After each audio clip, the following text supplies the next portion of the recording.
오늘은 자산을 가장 빠르게 늘리는 방법에 대해서 한번 얘기를 해볼게요.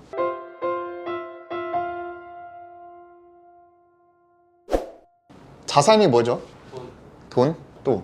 부동산, 차도 자산일 수 있죠. 이거는 이제 형태가 뭐냐에 따라 다른 거고, 회계적으로 볼 때는 자산은 자기 자본 플러스 부채를 이제 자산이라고 하죠. 근데 사람들이 이제 순자산 얘기하는 게 이제 이걸 얘기하는 거지. 사실은 자산을 얘기하는 데 있어서는 이 순자산이라고 하는 자기 자본도 있지만 사실은 부채도 다 자산의 일부이다. 그래서 우리가 만약에 차를 살 때 차를 할부 사잖아요. 할부. 만약에 5천만 원짜리다. 근데 4천은 할부로 사고 내 돈을 1,000만 원을 넣었다. 이 차 누구 차예요? 자기 차잖아요. 그러면은 이게 내 돈은 1,000만 원밖에 안 들어갔는데 왜 내 차라고 할 수 있죠? 부채, 이 할부도 사실은 다 내 자산이기 때문에 내 차라고 할 수 있죠. 그래서 자본주의 살아가는 데 있어서 그 순자산에 굉장히 집착하는 경향이 있는데, 우리나라에서 제일 큰 기업이 어디예요? 삼성전자. 삼성전자는 그러면 부채가 있을까 없을까? 부채가 있죠. 돈이 있는데도 부채를 이제 늘리는 이유는 뭐죠? 그 자산을 빨리 이제 키우거나 이제 아니면은 부채를 통해서 이제 투자를 하려고 그러는 거죠. 투자. 내가 만약에 100억이 있다 하더라도 투자를 하는데 만약에 400억짜리가 들어간다. 그러면은 300억을 대출을 받아가지고 하는 게 빠르게 할 수 있는 거죠. 이 투자를 통해서 나오는 수익이나 이런 생산성이 이 300억을 나중에 다 해결할 수만 있다면 결국은 이렇게 하는 게 굉장히 효율적이다 라고 볼 수 있어요. 그래서 자본주의 사회에서 이 부채를 잘 활용하는 게 굉장히 중요하다고 볼 수 있어요. 그럼 이제 부채에 대해서 얘기할 건데, 더울 때 부채질하는 부채, 우리가 부채를 지면 뭘 내게 되죠? 이자를 내게 돼요. 이자. 부채를 통해서 투자를 할 수가 있고 소비를 할 수가 있어. 투자를 하게 되면 뭐가 나오지? 수익이 나오고, 그죠? 소비를 하게 되면 뭐가 나와요? 즐거움이 있지. 즐거움, 쾌락, 이런 거는 가치가 어떻게 돼요? 가치가 떨어진다. 근데 수익이라는 건 어떻게 해요? 가치가 올라간다. 그래서 부채를 활용해서 우리가 뭘 하느냐가 중요한 거예요. 투자를 하느냐 소비를 하느냐. 돈이 없어서 투자를 못 한다 라고 얘기를 많이 하는데, 사실은 빚내서 집 사라 막 이런 말도 있었잖아요. 근데 뭐 그거를 종용하는 게 아니고 활용을 할 줄 알아야 된다. 수익만 낼 수 있는 인사이트, 기술만 있다고 하면 삼성전자가 부채 비율 높여서라도 이렇게 투자를 하고 이렇게 생산성을 높이듯이, 물론 이게 모든 투자에는 리스크가 있지. 리스크. 근데 이 리스크를 통제할 수 있는 인사이트랑 기술만 있다라고 하면은 부채를 활용하는 게 자본주의 사회에서 중요한 요소 중에 하나다.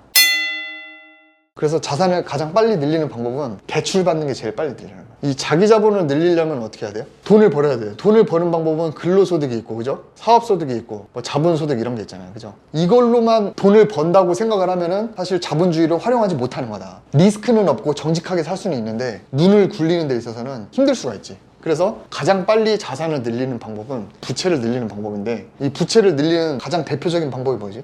대출이야, 대출. 이 만약에 근로소득 1억을 모아야 된다. 그럼 임PD 지금 월급 모아가지고 이거 1억 만들려면 얼마나 걸리지?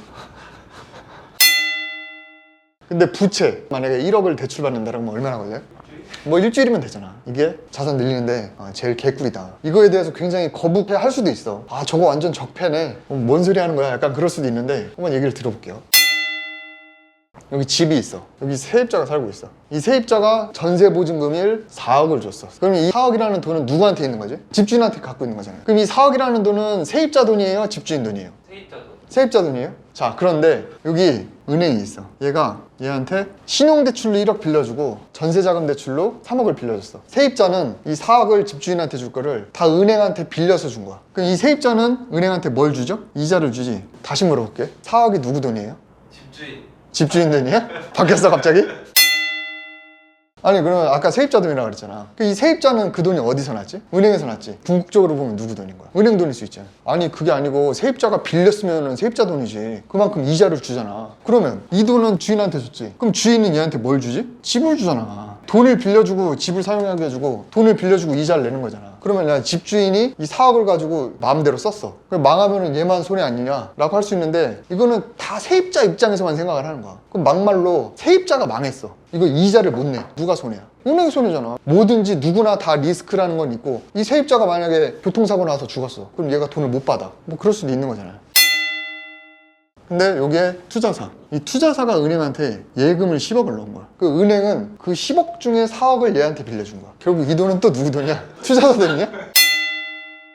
투자사는 은행한테 10억을 예금을 해놓고 이 은행은 얘한테 또 이자를 줘야지. 그럼 얘는 4억을 빌려주고 4% 이자를 받고 3% 이자만 주는 거야. 그럼 은행 차익이 얼마야? 1%가 수익이 되는 거지. 이렇게 먹고 사는 거지, 은행은. 돈이 이렇게 가는 거야, 돈은. 근데 이 주인이 이 4억을 받았잖아. 이거 투자사에 또 넣어. 얘한테 이자를 받겠지. 처음으로 질문 다시 들어갈게. 세입자가 전세보증금 4억을 줬어. 이거 누구 돈이에요? 주인 돈 같아요? 자, 그러면은 이 집주인 입장에서 이 4억은 부채예요, 자기 자본이에요? 부채지. 빌린 거니까. 그럼 세입자 입장에서 은행한테 또 빌려서 줬잖아. 부채지. 얘는 다 부채야. 다 그냥 부채인 거야.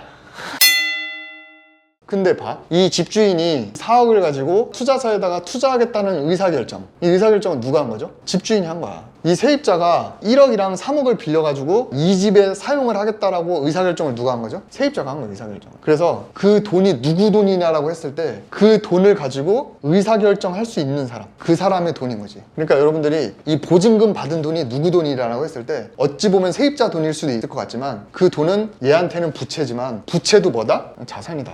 그 돈에 대해서 사용할 수 있는 의사결정은 누가 한다? 집주인이 한다. 근데 이 집주인이 만약에 이걸 소비를 했다. 이러면 돼, 안 돼? 소비를 하면 안 되는 거지. 잘못 활용하는 거지.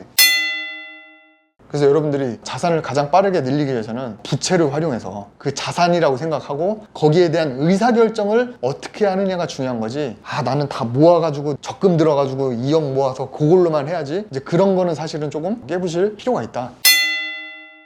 만약에 망하면 어떡해요? 이게 망하면 다 망하는 거야. 도미노.